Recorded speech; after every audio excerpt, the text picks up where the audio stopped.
وہ بہت ساری ایسی باتوں کو جب ہم اسے اسٹڈی کرتے ہیں تو وہ ہم پر آشکارا کرتا ہے, ہمیں بتاتا ہے کہ ہم اس باتوں کو سمجھ سکیں جو کہ نہ صرف اس وقت میں ہو رہی ہوتی ہیں بلکہ خدا کے کلام نے اس سے بہت سال پہلے بھی اس ایک بات کی طرف جو ہے وہ اشارہ کیا ہوتا ہے.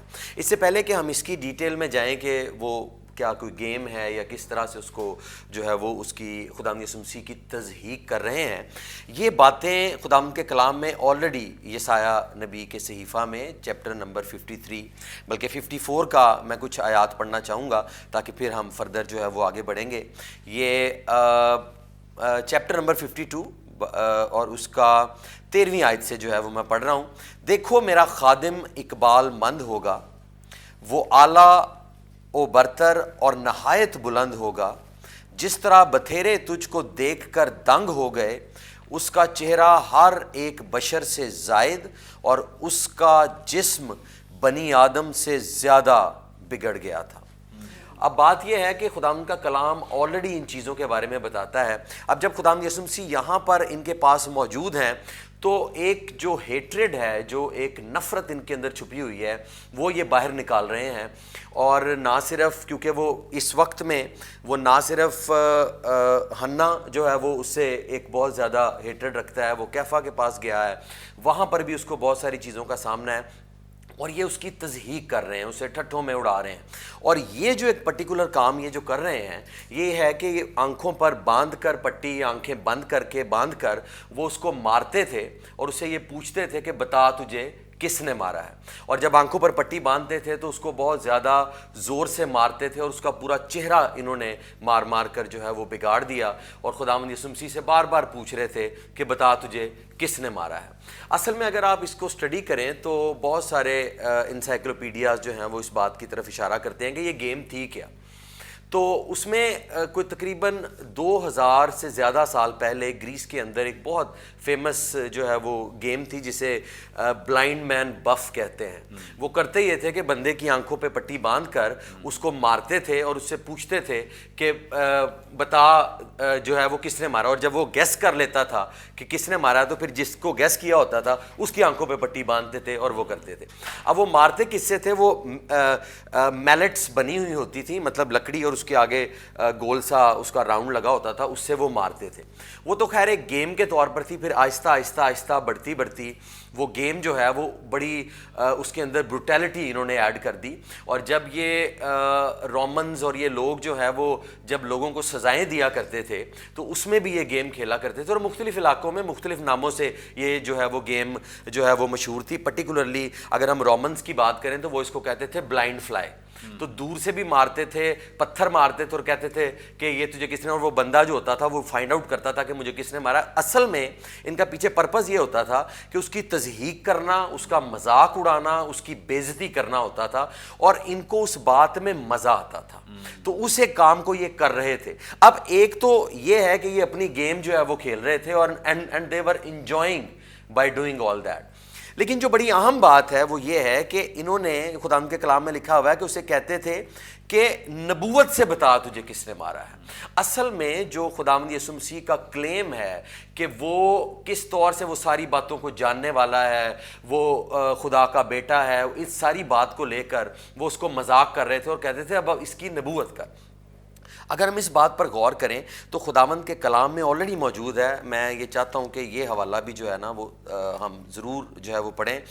مرکس کی انجیل میں اس کے 6 باب کے اندر جب خداوند یسوع مسیح جو ہے وہ آئے ہیں اور ان کو رد کیا گیا ہے تو انہوں نے یہ بات کہی ہے اور یہ چیز ان کے اندر شامل تھی ان لوگوں میں کہ وہ یہ اس طرح سے کرتے تھے. لکھا ہے پھر 6 باب کی پہلی آیت, پھر وہاں سے نکل کر وہ اپنے وطن میں آیا اور اس کے شاگرد اس کے ساتھ ہو لیے. میں تیسری آیت پڑھ رہا ہوں.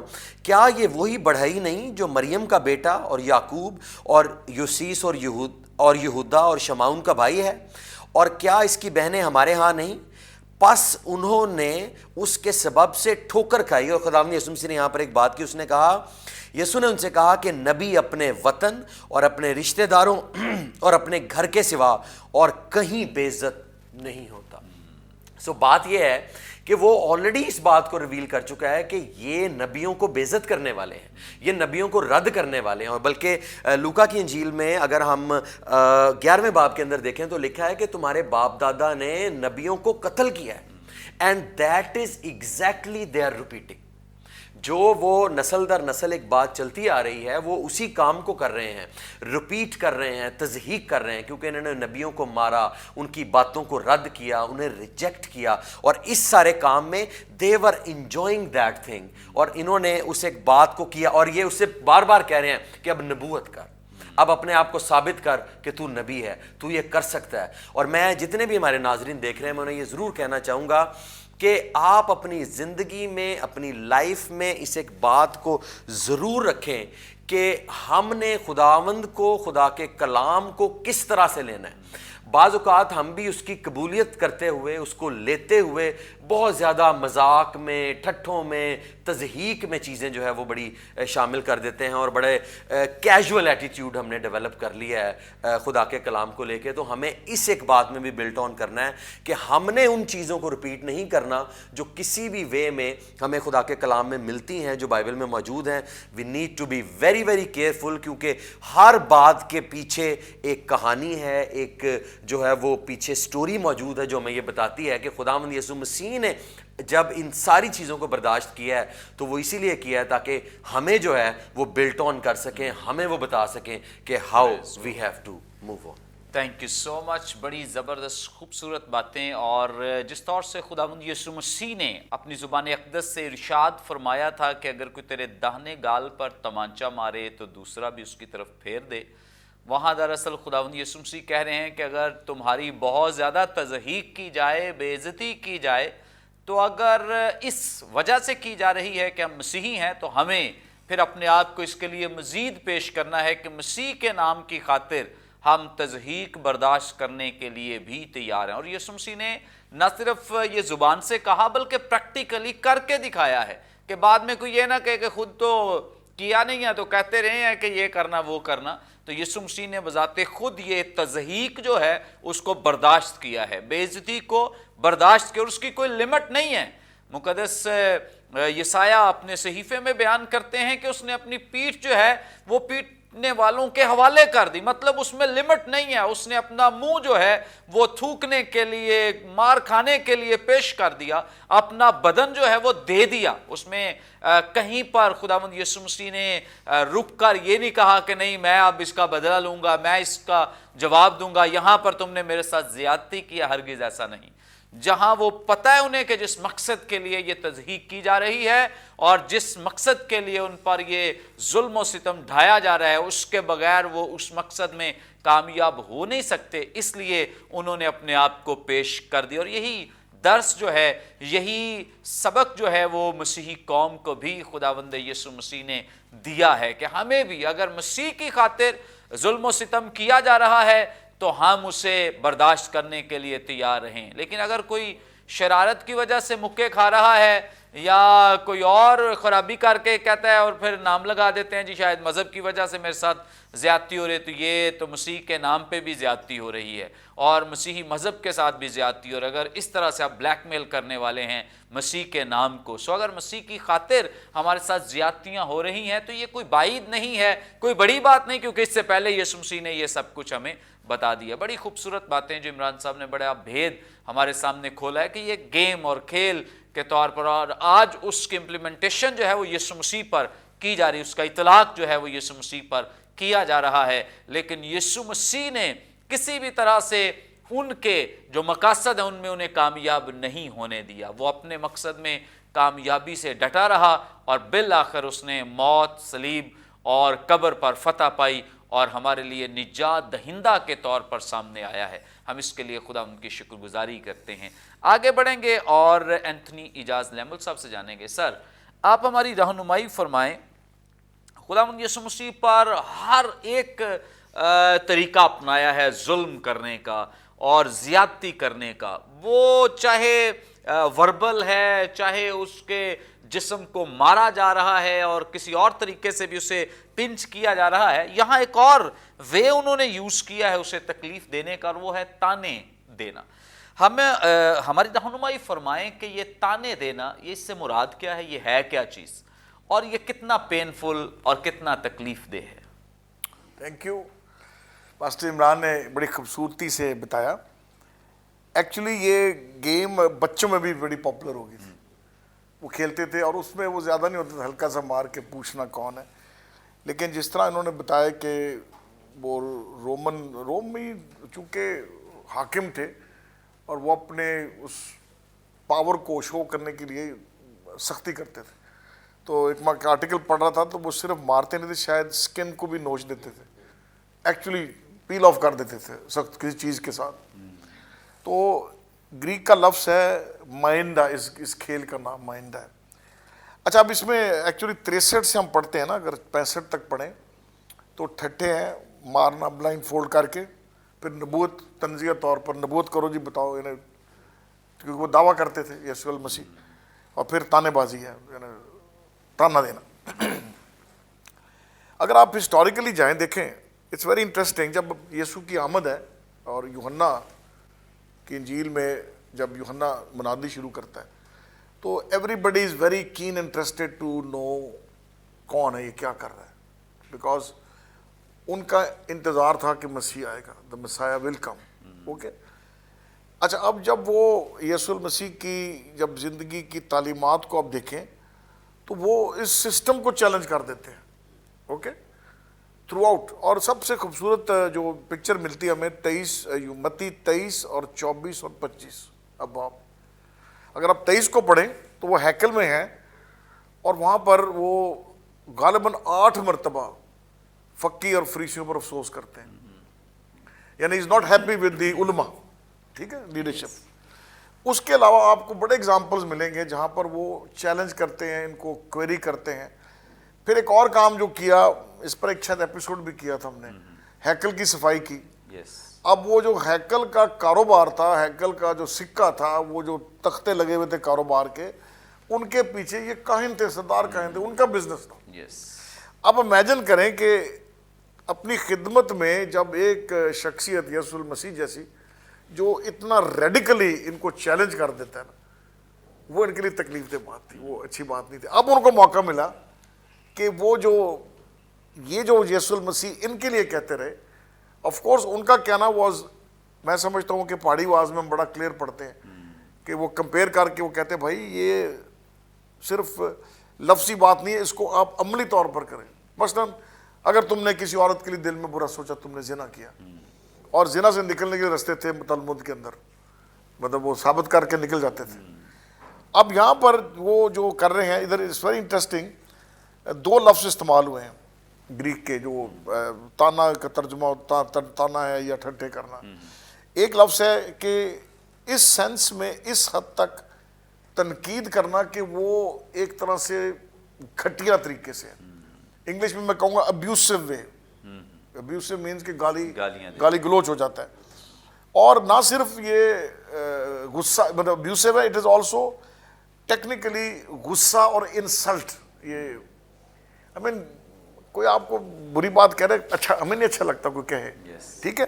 تو ایک جو لفظ ہے گریک کا وہ سجیسٹ کرتا ہے کہ تنقید ابیوسو وے میں، گالی گلوچ کے اندر، اور پھر غصے میں، اور پھر ایک طرح سے گھٹیا کرنے کی. وہی اس لیے کہ میں نے جو عرض کیا کہ یسوع نے ان کو چیلنج کر دیا تھا اپنی تعلیمات کے اندر سے.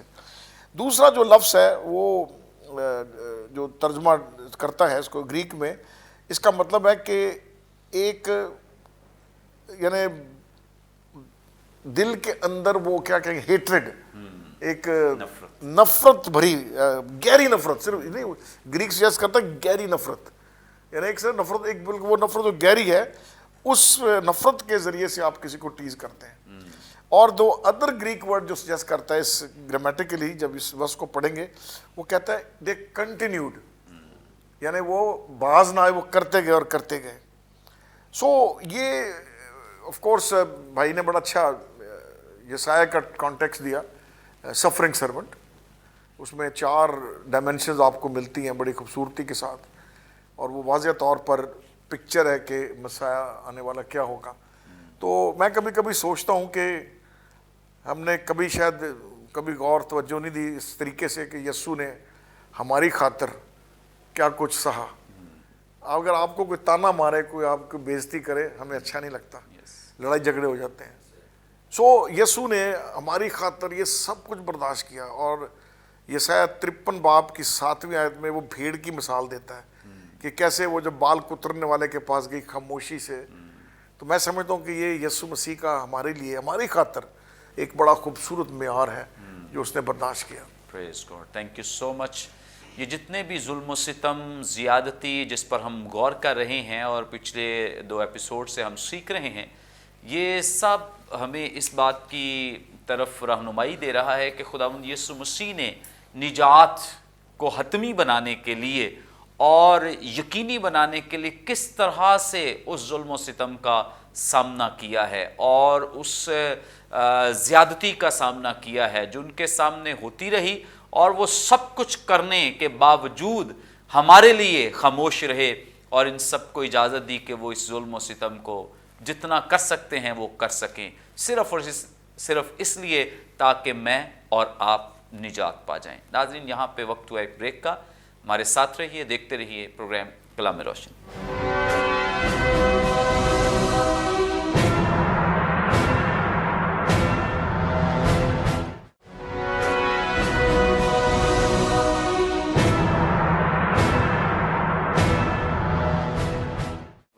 ناظرین, آپ دیکھ رہے ہیں پروگرام کلام روشنی. بریک پر جانے سے پہلے بڑی خوبصورت بابرکت باتیں جو خداوند کے کلام میں سے ہم سیکھ رہے ہیں اور یقیناً آپ سب بڑی برکت پا رہے ہیں. آگے بڑھیں گے اور ہم اس سلسلے کو جاری رکھتے ہوئے عمران بشیر صاحب سے جانیں گے. عمران صاحب, آپ ہماری رہنمائی فرمائیں. یہاں پر ذکر ملتا ہے صدر عدالت کا, اور نہ صرف یہاں پر بہت سارے مقامات پر نئے عہد نامے, پرانا عہد نامہ تو خیر ڈائریکٹلی بیان کرتا ہے, لیکن نئے عہد نامے میں کئی دفعہ صدر عدالت کا نام لیے بغیر کہہ دیا گیا ہے کہ ان لوگوں کی طرف سے یا فقیہوں فریسیوں کی طرف سے, سردار کاہنوں کی طرف سے, یعنی پیچھے یہ صدر عدالت موجود ہے. خداوند یسوع مسیح کی مخالفت کے لیے لوگ بھیجے جاتے تھے, پوری پلاننگ کی جاتی تھی اور کوسچنز تیار کیے جاتے. یہ ہوم ورک کے ساتھ یسوع مسیح کے ساتھ جاتے تھے بات چیت کرنے کے لیے. بہرحال آپ ہماری رہنمائی فرمائیں گے, صدر عدالت لفظ آیا کہاں سے ہے, اس کی روٹس کہاں پر ہیں, اور ہمیں کیسے سمجھ آ سکتی ہے کہ یہ صدر عدالت سے مراد کیا ہے؟ پریز دی لارڈ. خدا کا کلام جو ہے جی, میں تو ہمیشہ ہی بات کہتا ہوں کہ ہز ورڈ از, جو ہمیں اس کی خدا کے کلام میں یہ آیت ہے کہ تیری باتوں کی تشریح نور بخشتی ہے. تو جب ہم خدا کا کلام پڑھتے ہیں وہ ہمیں الومینیٹ کر دیتا ہے, انلائٹن کر دیتا ہے, ہمیں روشن کر دیتا ہے تاکہ ہم چیزوں کو سمجھ سکیں. اب یہاں پر پرٹیکولرلی اس پیسیج کے اندر جب ہم صدر عدالت کی اگر ہم بات کریں تو یہیں پر ہی جو ہے وہ اسی ورس کے اندر جو آیت نمبر 66 ہے وہ لکھا ہوا ہے کہ جب دن ہوا تو سردار کاہن اور فقیہ یعنی قوم کے بزرگوں کی مجلس جمع ہوئی اور انہوں نے اسے اپنی صدر عدالت میں لے جا کر کہا. اب یہاں پر ہمیں اس بات کو انڈرسٹینڈ کرنا ہے کہ یہ مجلس کون سی ہے, یہ کون لوگ ہیں جہاں پر. اس سے پہلے کہ ہم اس کو دیکھیں, آئیں اس کی روٹس پر چلتے ہیں کہ یہ اس کا آغاز جو ہے وہ کس طرح سے ہوا اور کس طرح سے جو ہے وہ یہ شروع ہوا. خدا نے جب اپنی قوم کو, بنی اسرائیل کو جو ہے وہ مصر کی غلامی سے نکالا, جب انہیں نکال کر لایا تو خدا نے اپنے بندہ موسیٰ کو بہت ہی زبردست طریقے سے شریعت دی اور اسے بتایا کہ کس طرح سے انہوں نے پورے سسٹم کو لے کر جو ہے وہ آگے بڑھنا ہے. اور اس پورے سسٹم کے اندر جو بیسک بات ہے وہ 10 احکام ہیں. اور میں تو یہ اکثر بات کرتا ہوں کہ پوری دنیا میں جتنا بھی نظام ہے عدل کا, اگر ہم اس کو سمرائز کریں دیکھیں تو ایونچولی یہ اینڈ جہاں پر ہوگا وہ یہی 10 کمانڈمنٹس ہیں جو خدا نے جو ہے وہ بتائے ہیں, جن کا تعلق ورٹیکل بھی ہے, ہاریزونٹل بھی ہے, انسانوں کے ساتھ بھی ہے, خدا کے ساتھ بھی ہے, باقی ریلیشنل بھی ہے. میں اس میں نہیں جاؤں گا, لیکن ہم اگر استثناء کی کتاب کے اندر دیکھیں تو خدا نے ایک مکمل نظام عدل و انصاف کا جو ہے وہ دیا ہے.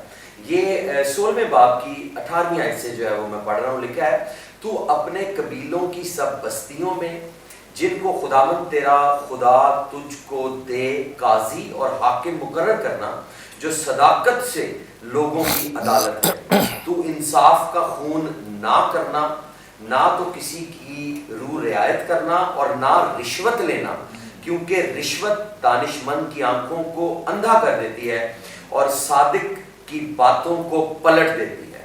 اب ہم یہاں پر دیکھیں تو یہ روٹ ہے اس عدل کے نظام کی جس کے اندر بعد میں یہ لوگ آپریٹ کر رہے ہیں، لیکن یہاں پر اس کی شکل کیسی ہے؟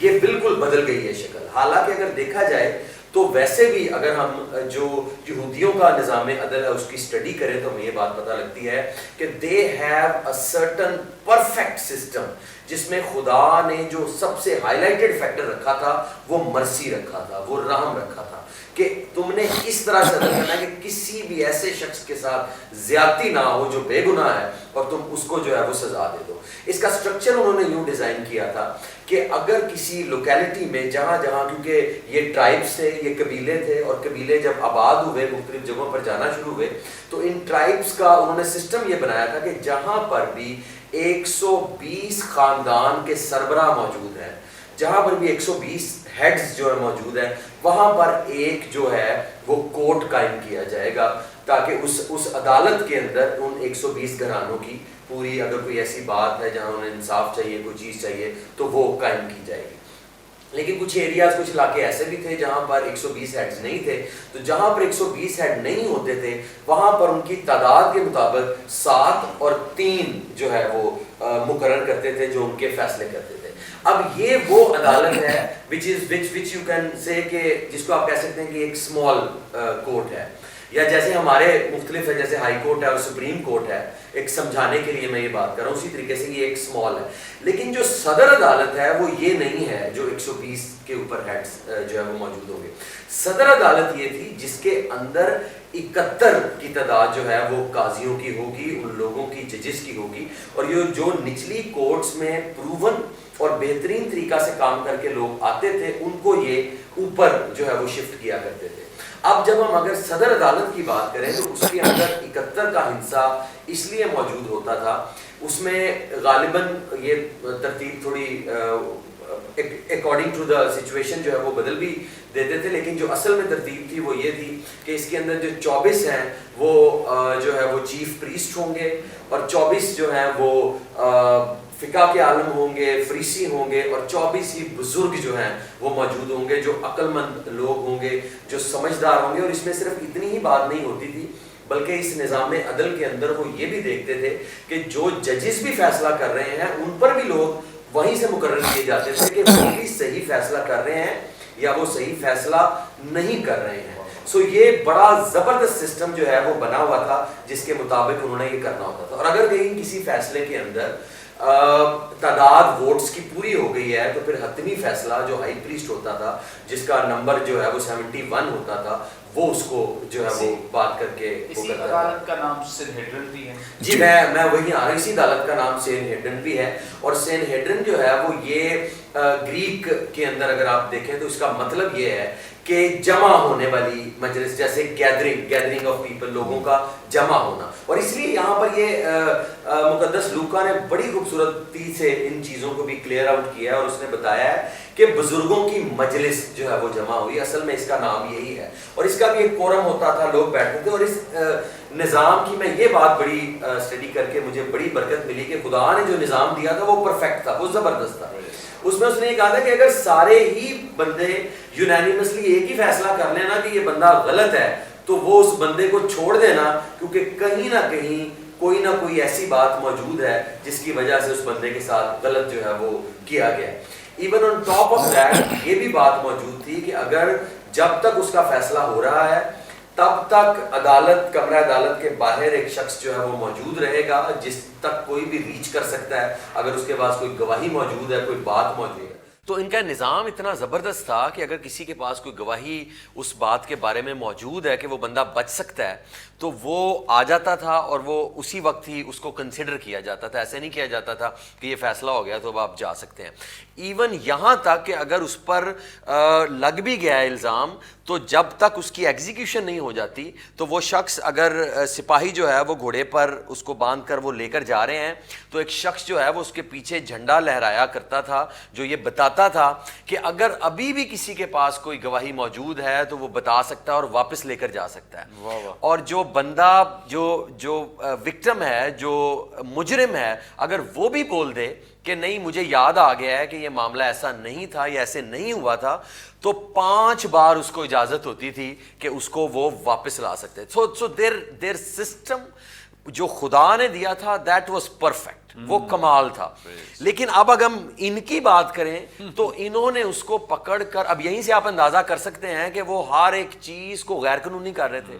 خداوند یسوع مسیح کی جتنی بھی انہوں نے عدالت کی ہے, جو وہ کچھ کر رہے ہیں, ایوری تھنگ از, وہ آپ کہہ لیں کہ وہ انصاف نہیں ہے جو وہ کر رہے تھے. اور یہاں پر ہمیں ایک اور چیز بڑی اہم ملتی ہے کہ سینہیڈرن جو ہے وہ یہ پھر بعد میں اس کا نظام جتنا بھی وہ کام کر رہے تھے وہ بڑی بے انصافی سے کر رہے تھے. جو اصل قانون تھا اس کے بالکل برعکس جو ہے وہ کام کر رہے تھے. ابھی جیسے سر بڑی خوبصورت بات کر رہے تھے کہ یہ جتنے بھی کاہن تھے ان کا بزنس کے اندر بہت بڑا ہاتھ ہوتا تھا, جس کی وجہ سے انہوں نے اپنے بندے سینہیڈرن میں لے کے آتے تھے تاکہ اپنی مرضی کے فیصلے کرا سکیں, مرضی کا کام کر سکیں. وہ جیسے بات کر رہے تھے حنا اور کیفا, یہ سارے ان کے بزنسز, وہ کرنسی ایکسچینج, سارا وہ خود ہی یہ کام جو ہے وہ کرتے تھے اور سارا پیسہ بناتے تھے. And they were very rich people. لیکن ایونچولی جیسے خداوند یسوع مسیح نے فرمایا تھا, ان کے منہ کی کہی ہوئی ساری باتیں پوری ہوئیں, تو یہ سینہیڈرن بھی with the passage of time dissolve ہو گئی. رومنس جب اپنی پاور میں آئے, انہوں نے جو ہے وہ پرسیکیوشن شروع کی, تو سینہیڈرن جو ہے وہ ڈیزالو ہو گئی, یہ ختم ہو گئی. اس کو بعد میں ریوائیو کرنے کی کوشش بھی کی گئی لیکن یہ ریوائیو نہیں ہوئی. لیکن نپولین بوناپارٹ کے دور میں اس کو ریوائیو کیا گیا اور اس کا نام گرینڈ سینہیڈرن بھی رکھا گیا, لیکن ایونچولی وہ بھی ڈیزالو ہو گئی کیونکہ خدا کا کلام سچا اور صادق ہے. اس نے فرمایا تھا کہ کوئی چیز باقی نہیں رہے گی, تو کوئی چیز اس طور سے باقی نہیں رہی. Thank you so much. بڑی زبردست, خوبصورت اور انفارمیٹیو گفتگو جو ابھی عمران صاحب نے کی ہے, اور یقیناً آپ سب نے بڑی برکت بھی پائی ہے. آگے بڑھیں گے اور اینتھنی اجاز لیمل صاحب سے جانیں گے. اینتھنی صاحب, آپ ہماری رہنمائی فرمائیں, جہاں اتنا اعلیٰ نظام ہو دنیا کے انصاف کا, جہاں پہ ایک جو مجرم ہے اس کو بھی اتنے مواقع ملتے ہوں اپنے لیے اپنے آپ کو سچ ثابت کرنے کے لیے, تو وہاں پر ایک ایسے شخص کو جو بے گناہ شخص ہو اور اس پر کوئی الزام بھی سٹل نہیں لگا ہو, کیا ان کے پاس کوئی قانون ہے کہ وہ اسے گرفتار کریں یا اسے لے آئیں اور سینہیڈرن میں پیش کر دیں؟ یہ سارا معاملہ ہے کیا؟ ہماری رہنمائی فرمائیں. پاسٹر جی نے بڑا اچھا ایکسپلین کیا. اگر آپ تھوڑا سا ڈیٹیل میں دیکھیں چاروں انجیل اور خاص کر متی, مرکز بھی, اور دلچسپ بات یہ ہے کہ جب وہ شام کو اریسٹ ہوتے ہیں یسوع المسیح, تو انہیں بلائے لے کے جاتا ہے کیفا اور حنا کے پاس. کیفا اس وقت کا سٹنگ ہائی پریسٹ تھا اور حنا ریٹائرڈ تھا یا فارمر ہائی پریسٹ تھا, بٹ اس کا انفلوئنس بہت تھا. اور اس کی وجہ یہ تھی کہ آف کورس وہیں رہتا تھا, اس کا دور یہ تھا. اچھا اب دیکھیں اس کی رومن جو اتھارٹیز تھیں ان میں بھی کافی اچھی, ایکچولی ٹیکنیکلی جو رومن دور تھا, کیونکہ گیرزن تھی وہاں پر, یہ فوج تھی ان کی, سردار کاہن کی اپوائنٹمنٹ میں ان کا پولیٹیکلی بڑا انفلوئنس ہوتا تھا, تو اس لیے حنا پاپولر تھا. آف کورس انفلوئنس سے وہ اپوائنٹ ہوا تھا, ٹھیک ہے, شاید اس لیے اس کو وہاں پہ رکھا گیا بیکاز اس کا رومن انفلوئنس تھا. وجہ یہ تھی کہ ڈیتھ سینٹنس سینہیڈرن نہیں دے سکتی تھی, مذہبی طور سے فتویٰ دے دیں گے, لیکن اس کے لیے پلاطوس کے پاس جانا لازمی تھا کیونکہ وہ ایکسیکیوٹ نہیں کر سکتے تھے, آرڈر کر سکتے تھے. اچھا دیکھیں, رات کو ایکچولی اگر آپ تھوڑا سا انالائز کریں تو یہودی تقریباً 3 پیشیاں یسوع المسیح کے کلام کے مطابق. پہلی پیشی ہے موجودہ کیفا اور پھر حنا ان کے سامنے, امیجیٹلی جب پکڑ کے لائے اور وہاں پر لے آئے جہاں پر پطرس فالو کرتا اور انکار کر دیتا ہے, ٹھیک ہے, یہ اسی کڑی کا سب سلسلہ وہی ہے, ٹھیک ہو گیا. دوسرا جو مطلب ایک ٹرائل ٹیکنیکلی وہ موجود ہے کیفا اور دوسرا ہنا، دو ہوگی مذہبی. تیسری جس طرح بتایا گیا کہ صبح سینہیڈن کو بلا لیا تاکہ مجلس میں وہ ٹھپا تھا، وہ اکیلے تو نہیں کر سکتے تھے، مجلس کی مہر مشق تھی، سب کو ان کو بلا لیا. اچھا اس کے برعکس جب اب وہ نہیں کر سکتے تو وہ پھر پلاطوس کے جاتے ہیں. تو پہلی ٹرائل پلاطوس کے، پلاطوس ہاتھ دھوتا کہتا ہے ہیرودیس کے پاس بھیج دو، ہیرودیس کہتا ہے نہیں واپس پلاطوس کے پاس لے. سو ٹیکنیکلی تین ہی پیشیاں یہودی علماء کے سامنے اور تین پولیٹیکل کے سامنے. اچھا پاسٹر جی نے بڑی اچھی بات کی، ایک سسٹم تھا اور تالمود اس میں بڑی وضاحت کرتا ہے کہ سینہیڈن کا رول کیا تھا، کیا طریقہ کار تھے. اچھا جو وہ آپ نے بات کی ہے کہ انہوں نے ایکچولی یسوع کی اس پیشی یا ٹرائل کو بلڈوز کیا ٹیکنیکلی، یعنی ٹریکٹر چلا دیا کہ سواگا پھیر دیا ٹیکنیکلی اسپیکنگ. اب پہلی بات یہ تھی کہ کوئی ٹرائل بھی فسا کے دور وقت میں نہیں ہوتی تھی. واہ. اٹ واز ناٹ، تلمود کلیئر وہ کہتا ہے نہیں ہوگی ٹرائل، اور یہ کب ہوئی؟ فسا کے دوران. سو ایک رون دیا، قانون کو روندا گیا. پھر ہے کہ ہر ایک ممبر جو تھا وہ ووٹ کرتا تھا. 71 72 بھی کہتے ہیں، 71 71 جو تھے وہ انڈیویجولی ووٹ ڈالتا تھا کہ یا یہ مطلب جرم ثابت ہے یا نہیں. یس. بٹ ادھر وہ نہیں، ادھر کلیکٹیولی فیصلہ کر دیا، اجتماعی طور پر فیصلہ کر دیا. سو سیکنڈ یہ بھی انہوں نے بلڈوز کر دیا، ٹریکٹر پھیر دیا ادھر. تیسری بات تھی اگر موت کا ظاہر وہ کر سکتے تھے بلاسفیمی کے اوپر، ٹھیک ہے، اور اس کے اوپر وہ کیا انہوں نے اور وہی الزام لگایا. لیکن ڈیتھ سینٹنس دینے کے بعد 1 یا 24 گھنٹے کا وقفہ تھا، ٹھیک ہے، ادھر نہیں ہے، صبح ہوتی ادھر لے جاتے اور شام کو سلیپ دے دیتے. سو ایک تیسرا انہوں نے اپنے سسٹم کو بیڑا گرک کیا انہوں نے. پھر جیسے میں نے عرض کیا یہودیوں کے پاس ایکسیکیوشن کی اتھارٹی نہیں تھی، سزا دینے کی، موت کی ان کا اختیار نہیں تھا. اور دوسری امپورٹنٹ بات جو تلمود کہتی ہے، کوئی بھی فیصلہ، کوئی بھی پیشی، کوئی بھی ٹرائل رات کو نہیں ہونی تھی، یہ نہیں تھی پاسبل. اب وہ اس کو لیگلائز کرنے کی صبح مجلس کو بلا لیا، رات کو کیفا اور ہنا نے ٹرائل کر دی، انہوں نے بریف کر دیا ہم نے سن لیا، فارغ ہے یہ، یعنی اس کو سزا دو. لیکن وہ صرف ایک وہ آئی واش کیا کہ سویرے وہ، لیکن ٹیکنیکلی رات کو ہی ٹرائل ہوگی ہنا اور کیفا کے سامنے. سو یہ بھی ایک انہوں نے تلمود کا وہ جو قانون کا سسٹم ہے اس کو اگنور کیا. اس کے بعد جو ایکیوز تھا جس پر الزام ہے اس کو حق تھا کہ اپنا وکیل کھڑا کرے. یس. کوئی نہیں، موقع نہیں دیا، دیا نہیں موقع، نا کھڑا نہیں کیا. پھر اس کے بعد جو ایک اور جو بہت بڑی غلطی ہے وہ یہ تھا کہ کوئی بھی آپ سیلف ڈسکرمنیٹنگ اسٹیٹمنٹ نہیں کر سکتے تھے. اور یہاں پہ وہ کہتا ہے بڑی کلیئر کہتا ہے کیا تو خدا کا بیٹا. اور کئی دفعہ اگر آپ موجودہ ٹرائل سسٹم کو دیکھیں نا، اگر آپ کوئی وکیل جرا کرتا ہو، مخالف وکیل ہو یا فیور کا ہو، جب کبھی وہ اس قسم کی پھر وہ آبجیکشن ریز کر دے گا اگلا وکیل کیا کہ یہ غلط ہے، یہ میرے مطلب کلائنٹ کو فیڈ کر رہا ہے، ٹھیک ہے. اور یہ الاؤڈ نہیں تھا تلمود کے مطابق، لیکن یہاں ہم پڑھتے ہیں کہ انہوں نے کیا. اور یہ مطلب دیکھا جائے تو یسوع المسیح کی ٹرائل کو انہوں نے فٹافٹ نبیڑا کہ چلو جی فارغ کریں جلدی سے. اس کے برعکس جو نہیں نا بات بنی تو پھر پلاطوس کے گئے. اوکے، پلاطوس کے جب جاتے ہیں تو وہاں ٹرائل کا رنگ ہی بدل گیا. وہاں رنگ کیا بدل گیا؟ وہ کہتے ہیں کہ یہ لوگوں کو ابھار رہا ہے، وہ انہیں پولیٹیکل الزام لگا دیا، ابھار رہا ہے. پھر کیا کہتے ہیں؟ وہ کہتا ہے جی ٹیکس نہ پے کرو، جبکہ یسوع نے کہا اس کا سکہ دکھاؤ. یہ کس کی تصویر ہے؟ کیسر کا کیسر کو دو، خدا کا خدا. اسے کبھی بھی نہیں کہا ٹیکس نہ دو، جبکہ یہودی جو ریڈیکل تھے وہ ٹیکس کے خلاف تھے، بالکل خلاف تھے. تیسری بات جو تھی وہ کہتے ہیں کہ یہ یہودیوں کا بادشاہ. اچھا ایک اور یہ میں نے پڑھا نہیں پر یہ میرا تجزیہ ہے، فسا پر ایک ڈاکو ریلیز کرتے تھے ایک کرمنل کو، اور شاید جلد بازی کی ریزن یہ بھی تھی کہ ریلیز کرا لیا بarabbas کو. اب بarabbas ڈاکو نہیں تھا، وہ حریت پسند تھا. اگر آپ پڑھیں اس کے بارے میں، وہ فریڈم فائٹر تھا، محب وطن. ہاں محب وطن تھا، وہ ان کے لیے پاپولر تھا because they were against the Romans. تو شاید ایک یہ بھی ریزن ہے کہ انہوں نے قانون کو رد کر دی، مطلب بلڈوز کر کے اس لیے کیا کہ اس فائدے کو اٹھا کے بجائے یسوع کو ریلیز کرائیں بarabbas کو ریلیز کرائیں.